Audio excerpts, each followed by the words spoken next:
se convocaba a los varones desde ese lugar, como la angustia provocada por crisis económicas era transformada en enojo y en rabia hacia o las mujeres o el lobby gay, como le nombraban ahí. Los varones no han sido socializados o educados para buscar herramientas quizás más en lo colectivo, en lo comunitario, para salir de ciertas crisis. Claro. Porque esto me parece importante, es no hablarles solamente como, bueno, sos el privilegiado, porque ellos después realmente ven que en su propia trayectoria de vida no es que viven como los 10 hombres más ricos de este mundo. Bienvenidos, bienvenidas, bienvenides. Aquí estamos arrancando otro Contame en el canal de la Universidad Nacional de La Plata. Siempre las convocamos a conversar sobre algunos temas que nos parece que son de interés, que nos parece que, bueno, hay que parar un poco la pelota y empezar a reflexionar. En este caso, vamos a reflexionar sobre la masculinidad, sobre el machismo, sobre el feminismo también, porque, bueno, ahí puede haber dos caras de la misma moneda. Y por otro lado, esta posible nueva avanzada conservadora, aquello de, bueno, volver a Dios, patria y familia, algunos eslogan que se empiezan a repetir entre las y los más jóvenes. Y si esto puede significar una avanzada real sobre derechos adquiridos. No me refiero únicamente a los derechos de las mujeres, sino también a los derechos de las diversidades, porque también se ponen en cuestionamiento estas otras cuestiones. Para hablar de este tema y para tratar de profundizar un poquito más sobre las masculinidades en este contexto político, social, económico también y cultural, claro, recibimos a Ariel Sánchez. Él es director de masculinidades en el Ministerio de Mujeres y Diversidades de la provincia de Buenos Aires. ¿Cómo estás, Ariel? Hola, ¿cómo estás? Muy bien. ¿Bien? Bien, bien. Bueno, lo primero, ¿qué está pasando? ¿Hay una avanzada neoconservadora? Me refiero respecto en particular al rol del hombre, ¿no? Uh-huh. Y a la masculinidad. Sí, yo creo que lo que está viendo es cada vez más discursos que quieren interpelar a los varones como modos de reaccionar frente a lo que habían sido los avances en derechos hacia las mujeres, las políticas de igualdad de género y también las políticas hacia la población LGBTIQ+.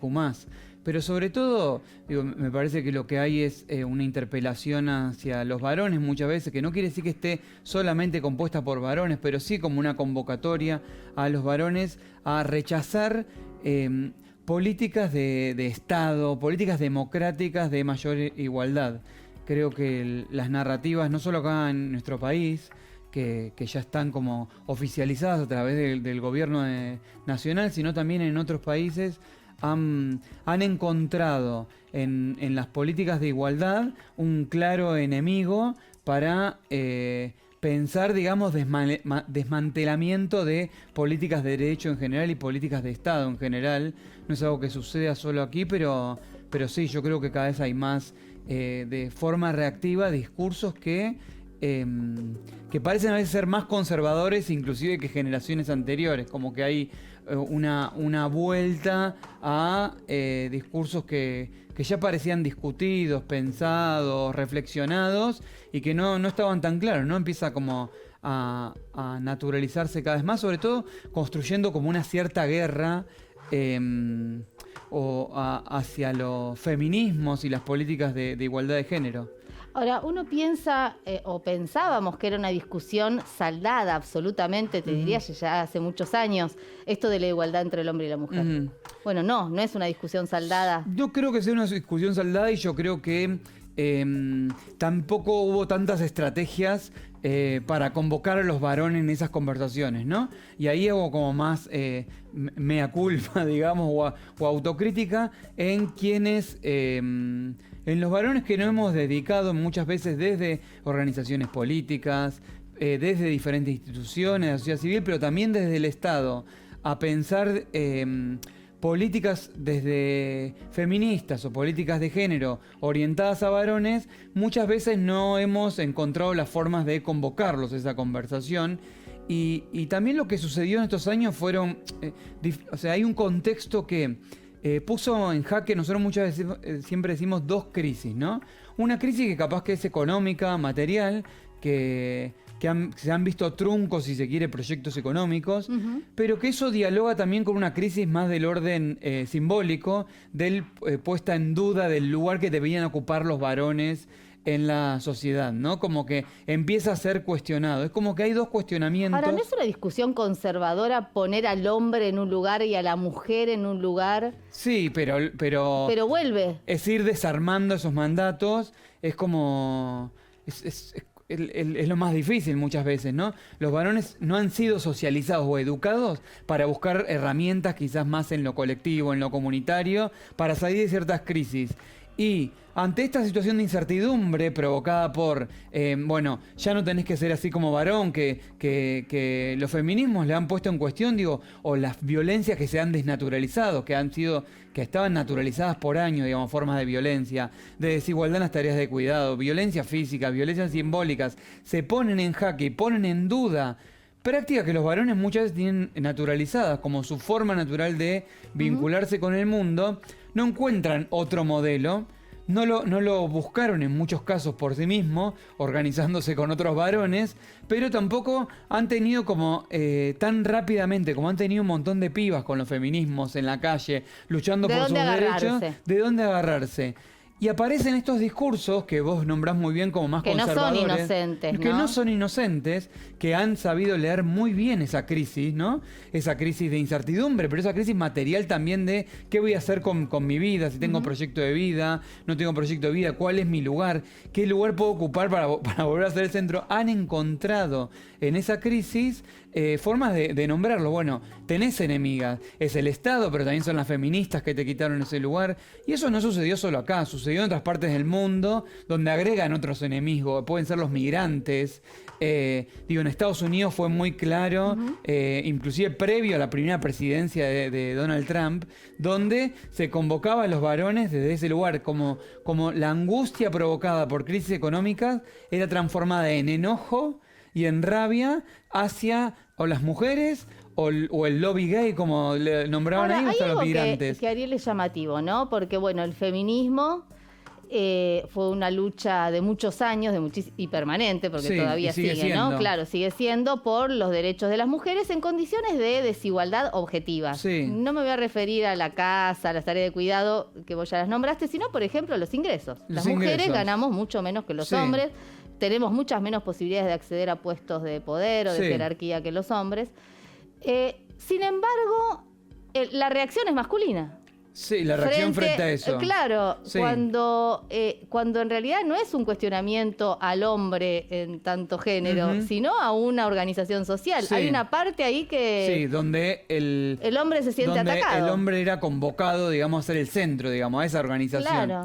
El tema es que me parece que y es como estamos trabajando quizás hoy, es convocar a los varones también a discutir sobre igualdad, sobre cuidado, desde los beneficios que pueden tener también para sus vidas y sus propias trayectorias. Pareciera que muchos hombres en realidad quieren, cuando hablamos de lo nuevo del conservador, es que quieren seguir ocupando ese lugar de poder. Es que los convocan desde ese lugar como a recuperar lo perdido, supuestamente. Pareciera que va por ahí. Porque, muchos varones, habrá varones que no son... varones unidos, por ejemplo, esta agrupación, por eso, para ponerlo más... Eso para diferenciar. Por un lado tenemos ese tipo de organizaciones, de varones, de narrativas, que no son inocentes. Se agarran de la incertidumbre para volver a ocupar, digamos, cierto lugar de un discurso que se victimizan, desde persecución del Estado, de la justicia, que los derechos de las mujeres vinieron a perseguirlos, digamos, en algún punto. Claro. Y en ese sentido, la mirada que tienen sobre los feminismos es esto, es como la contrapartida del machismo, cuando en realidad no sería así. El feminismo lo que busca no es solamente, o los feminismos, no buscan solamente reconocer los derechos de las mujeres, sino generar las condiciones necesarias para que todos vivamos en igualdad, con más cuidado, más justicia social. Bueno, eso por un lado. Pero después hay varones que no están organizados en esos términos y que han sido hablados muchas veces de cómo, tenés que reconocer tus privilegios. Y quizás ellos, en su propia trayectoria, no podían leer esos privilegios. Nunca se sintieron privilegiados. Pero porque no los tenían, quizás nunca sintieron que sometían en términos laborales, en términos de clase social, en términos de acceso a un trabajo. No los tenían, la les pasaban un montón de cosas. Entonces muchas veces estos discursos que son más de odio, antiderechos, antifeministas, toman esa incertidumbre, ese lugar raro, ese lugar incómodo, claro, que les dicen, bueno, que ese lugar de víctima, si se quiere, para transformarlo en odio.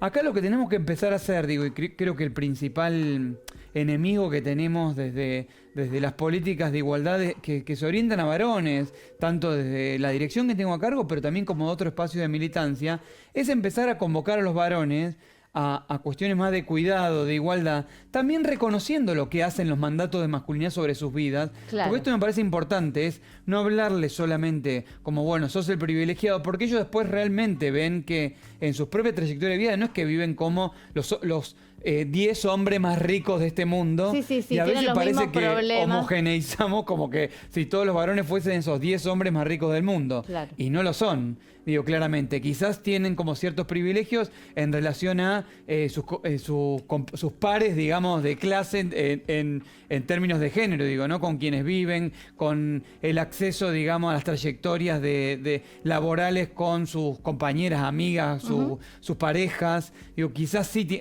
para escucharlos o no escucharlos. Pero, digo, desarmar a veces esa narrativa de hablarles solamente como privilegiados y que empiecen a pensar lo que el propio patriarcado y machismo provoca en sus propias vidas, esto de que se mueren antes, porque se exponen más al riesgo, que se suicidan más que muchas veces que las mujeres, que las pibas, sobre todo en la población más joven, adolescente, porque no llegan a espacios de salud mental previamente, porque no hablan con nadie, ni con sus amigos, ni con profesionales de la salud. No buscan, digo, no hay registro de padecimiento subjetivo, padecimiento físico. Me parece que es como empezar a construir y a señalarles que los feminismos y las políticas de igualdad también son una opción para vivir más y que esos datos existen, porque lo que está pasando muchas veces es que esas narrativas toman esos mismos datos, que se mueren antes, que se exponen más al riesgo, para decirle... Para ir en contra del feminismo. La víctima sos vos y no son las mujeres. Claro. Y en realidad hay que decir, esos datos son reales, pero la mirada es otra. Claro. Sos víctima del patriarcado, no de las feministas. Exacto. Y de las políticas de igualdad, que es lo que hacen creer. Digo, Varones Unidos y esta persona que va y comete ese doble femicidio... piensa que está haciendo justicia en algún punto porque era un perseguido por la justicia feminista, en ese caso, que estaba protegiendo a su expareja. Y él piensa que está haciendo un acto de justicia en algún punto en eso, así lo narra. Sí, pero es una locura, digo, porque, sí. No, claro, porque uno pero piensa narrativa, que en ese caso es una individualidad. Ahora, cuando es una hablamos individualidad, pero socialmente... Bueno, pero por eso, cuando hablamos de, en ese caso, y además es un caso extremo, sí, terrible, ¿no? Si nos corremos de ese caso y vemos lo que está pasando, hasta hace un tiempo había cierto cuidado de los hombres en relación a, por ejemplo, no hablar de una violación como una cosa liviana en un stream de televisión, o no hablar de la sexualidad de una mujer también con... Digo, se rompió ese filtro, algo pasó. Y hay algo, bueno, hay una narrativa hoy a nivel, digo, no solo en las redes sociales, sino desde el gobierno nacional, que está legitimando en algún punto nuevamente esas narrativas y le está hablando, o sea, si bien la convocatoria es a varones, a mujeres, digo, hay una interpelación muy clara a esa incomodidad que sentían muchos varones cuando empezaron a como... Digo, venían de una socialización que ser varón era ser de un modo, con sus padres, con sus abuelos, se les pone en duda eso genera incomodidad, necesariamente, digo, genera incomodidad porque hay algo de lo que te habían enseñado y lo que podía ser ahora que cambia. Sí. Bueno, hay que construir, digamos, a partir de esa incomodidad, otros modos de habitar, alojar de otros modos. Yo, el otro día pensábamos con compañeros de la dirección y con otros que trabajamos estas cuestiones, estos varones hablando de consentimiento, o varón puntual hablando del consentimiento. Cuestionando el consentimiento de una mujer. Digo, por un lado está eso, digamos, ¿no? La lectura que podemos decir, bueno, ya se rompió cualquier barrera, digo, casi está haciendo apología de una violación, de una ¿no? violación, porque es una Pero discusión al mismo tiempo saldada decimos, también. Digo, hay algo que también ahí puede resolverse en la ESI, de qué modo la ESI aloja esas trayectorias de esos varones. de qué modo les habla para que empiecen a pensar el consentimiento no como algo externo tampoco, ¿no? Que viene de afuera, sino el consentimiento como una práctica también deseable. Sí, claro, de una relación con otro, el consentimiento en todo, si queremos comer, salir, viajar y tener sexo. Digo, como que es algo que inclusive placentero puede llegar a ser el consentimiento, tener una relación con otro. Bueno, pero ese es el problema, digo, en esta revolución conservadora, esto de ser de derecha es revolucionario, ser conservador es revolucionario, tampoco vamos a emparentar, y sería muy largo explicarlo, conservador con de derecha, pero en algunos puntos hay cierto linkeo. Digo, evidentemente hay algo que es político, pero hay algo también que ha pasado con las redes sociales, con la situación social, con el contexto del mundo, porque tampoco nos vamos a martirizar como si esto estuviera ocurriendo solamente en la Argentina, sabemos que está pasando. Ahora, evidentemente hay algo que probablemente tiene que ver con eso, con una moda. Sí, con una... De ser diferente, y hoy ser diferente es levantar banderas machistas, conservadoras. Sí, yo creo que es como diferente con respecto quizás a las narrativas de la generación también anterior, claro. Digo, ¿no? Pero también hay que haber encontrado un enemigo en eso. Pero también hay muchos varones jóvenes, digo, y esto los estudios también lo muestran en los varones jóvenes, que quizás terminan ligados a esos espacios políticos o acompañando esos espacios políticos, pero después si se pones a hablar en ellos, no es que son tan antifeministas, si se quiere, esos varones en términos de igualdad, más allá de algunos referentes que puedan llegar a aparecer. Digo, hay algo que esos referentes están hablando también sobre... sobre cierta fragilidad que encontraron en sus vidas y que ellos no saben manejar también, ¿no? Claro, y probablemente por eso haya también muchas mujeres subidas a esa nueva revolución conservadora. ¿No? Ahora salió un libro muy interesante de dos investigadoras de la Universidad de Buenos Aires que habla de las mujeres... Del machismo femenino. No tanto del machismo femenino, sino de las feministas vinculadas a esos espacios más de derecha, que me parece que liberales de derecha, conservadores... el feminismo así libertario sería. Sí, ¿y cómo sería un feminismo libertario? Bueno, ahí está. Yo creo quiero que comprar el libro ya. Que es interesante, digo, para pensar también, digo, reconfiguran algo de eso. Yo creo que es algo que se está dando socialmente y hay que empezar también a ser cautos en no homogeneizar, ponerle que todos los jóvenes se volvieron de derecha. Me parece que es como también escuchar, digamos, qué de todo eso, digamos, o por qué terminan como siendo interpelados por alguna de esas narrativas, qué es lo que están demandando también, ¿no? Un montón de esos varones cuando se vinculan con estafas, con apuestas, con un éxito fácil. Con un éxito fácil, con guita, con querer buscar. ¿Qué están buscando y qué no están encontrando también? También pienso que muchos de estos pibas subidos a esta revolución conservadora, han sido criados en hogares de igualdad y de tolerancia y probablemente con una madre feminista. Sí, y quizás se están revelando de eso. No, pienso eso, como en algún momento nuestras generaciones se rebelaron contra aquel conservadurismo. Sí, yo creo que también es algo que no han... O sea... La juventud siempre es rebelde, quiero decir. ¿Probablemente haya hoy una rebeldía en ese sentido? Hay algo de eso, pero también hay algo para mí que no encuentran... que es de frustración. Y es cierta hipocresía que ven en la repetición de un discurso cuando no están encontrándolo materialmente, digamos, ese discurso. Digo, cuando concretamente en términos materiales no se termina provocando la igualdad o el acceso a todos esos derechos, hay algo ahí que empiezan a ver casi como falso o hipócrita. Paula Sibilia habla de como un quiebre, digamos, ahí entre el pasaje, digamos, de una sociedad como vinculada más a la hipocresía, a la del cinismo, sobre todo cuando encuentran que los referentes, que podemos ser nosotros, digo, en términos generacionales ya para los jóvenes, inclusive más grandes que nosotros, como que para ellos como llevan cierta hipocresía porque hablan de cosas que después no se terminan traduciendo en la vida material concreta, y me parece que es como...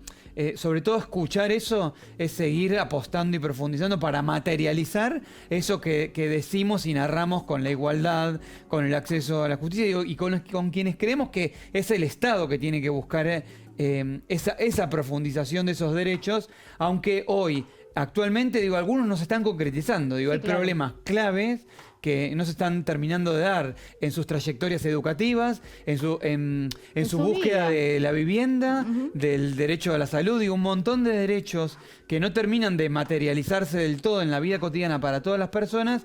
Y yo creo que estas narrativas endulzan en sus oídos para decir, ves que esos que te prometieron eso o son la casta, o son las feministas, Ahora, Ariel, o son los que son vienen por narrativas, vos. pero son vida real también, No, que terminan en vida real. Claro, porque No, para si mí no, son materiales. Claro, No, le digo que- para la gente que probablemente no es que estamos hablando de narrativa, No, que estamos circulan y hablando no tienen de efecto. discursos que No, circulan, claro. ¿no? Y que en las conversaciones. Y que terminan organizando y que termina una organizando. persona matando a dos. Porque viste que está mal visto esto del relato. Y en realidad vivimos de un relato en otro y la vida el es un relato relato. también la vida cotidiana, es Exacto. cómo actúan.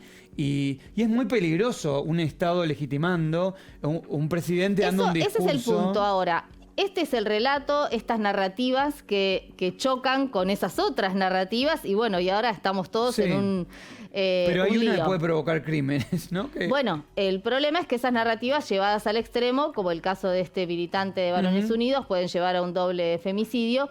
Ahora, también pueden llevar a un grupo, a una militancia, y que esa militancia se traduzca en pérdida de derechos, el derecho al aborto, el derecho Sí, sí. de la igualdad entre el hombre y la mujer. A ir Digo, contra los no hablamos derechos. solamente de relatos que se cruzan No, y no. de autopercepciones No, de claro. masculinidades. ¿Crees que esto se puede traducir en un fenómeno político? Sí, o sea, ya lo vemos que se traduce en un fenómeno político, no solo acá, sino a nivel internacional. Quizás hoy tenemos más referencias como más, no sé si aislada, pero comunidades más virtuales que se van intensificando cada vez más, pero sí, cada vez más se van a ir organizando. Digo, quizás en otros países vemos organizaciones que ya tienen más años de trayectoria, organizaciones antiderechos muy claras, con muchos años de trayectoria en otros países. Yo creo que acá va a ir convocando, va a ir potenciando, pero para mí la apuesta es o sea, escuchar qué es esa demanda que están planteando, sobre todo muchos jóvenes y también varones jóvenes, no hablarles solos desde acusándolos de cosas, sino viendo qué están demandando para poder ofrecerles salidas y trayectorias de vida, digamos, con más cuidado. No creo que ellos quieran seguir viviendo como cada vez en más riesgo o que ese sea un modo deseable de Sí, vida. o que tenga la masculinidad una exigencia Exactamente. sobredimensionada también, ¿no? Exactamente, yo creo que la apuesta tiene que ser de esto, pero entender también de qué modo le estamos hablando y escuchar, ¿no? Escuchar como muy cercanamente, no como un latiguillo nada más, sino como escuchar realmente qué es lo que está pasando ahí y la incomodidad y a veces la complejidad de lo que están planteando, aunque nos parezca contradictorio o aunque no venga con un discurso tan automático de lo que esperamos que tengan que decir, porque quizás no hay modelo tampoco de ese varón o esa masculinidad. Claro, ese Estamos es el problema, que esperando. probablemente no hay, es que no hay modelo. Está para construirlo sin duda. Algunos consideramos que es con mayor igualdad. El tema es que no les hablen como cada vez más cercanamente los que consideran que es como recuperando ese supuesto lugar natural que tenían y que ha sido perdido, ¿no? Están trabajando en el área con hombres que han violentado mujeres. Sí. Digo, ¿esto lo empiezan a percibir? ¿Cómo Sí, están sí. trabajando? Sí, trabajamos así en general, digo, con varones en general, digo, con organismos provinciales y municipales para que se empiecen a ver las trayectorias de los varones en clave de género para el acceso a la salud, a educación, en juventud, pero también tenemos toda una parte que es el trabajo con varones que han sido denunciados por violencia de género. Nuestro trabajo como Poder Ejecutivo no es tanto el trabajo que tiene la justicia, que es dictaminar, digamos, cierta pena o la parte más punitiva, si se quiere, qué medidas se llevan a cabo, sino que nuestro trabajo tiene que ver con acompañar esas medidas con lo que se llaman estrategias no punitivas, ¿no? Que es más como el reconocimiento del ejercicio de la violencia y la transformación de esas prácticas. Y para eso es que hay equipos formados en toda la provincia o en gran parte de la provincia. Hoy hay más de 90 equipos funcionando en toda la provincia que trabajan con los varones más de manera grupal, acompañando esas trayectorias, de reflexión, de desplazamiento subjetivo, como le decimos, pero sobre claramente todo, no alcanza con la sanción, con no la ley alcanza penal no alcanza. Es que ese era el diagnóstico. La sanción no alcanzaba, quienes eran denunciados volvían a ser denunciados una y otra vez por la misma persona o por distintas parejas o exparejas o amigas o lo que sea. Y consideramos que era importante desde el Estado provincial construir una política que implique también acompañar esas trayectorias de los varones en la salida de la violencia y del ejercicio de la violencia. Ariel, muchísimas gracias. No, muchas gracias a vos por Vamos invitarme. a volver a charlar. Dale. Muchas gracias. Gracias. Siempre queda corto cuando queremos hablar de temas que, como los convocamos, nos parecen de interés. En este caso, bueno, esto que parece es una novedad, pero lo estamos advirtiendo, hay una avanzada conservadora, esto de está de moda ser conservador y hasta dónde esto implica la pérdida de derechos, que costó mucho conseguir para las mujeres, para las bidiversidades y también para los hombres, porque la igualdad de género pone en igualdad de condiciones a hombres, mujeres y diversidades. Ese es el objetivo, que todos seamos iguales, todos, todas, todes. Siempre los vamos a estar esperando acá en el canal de la Universidad Nacional de La Plata. Como ustedes saben, nos pueden dejar sus comentarios a través de nuestro canal de YouTube y nos volvemos a encontrar acá en Contame en el canal de la Universidad Nacional de La Plata. Siempre, como lo repetimos, siempre los vamos a estar esperando. Chau.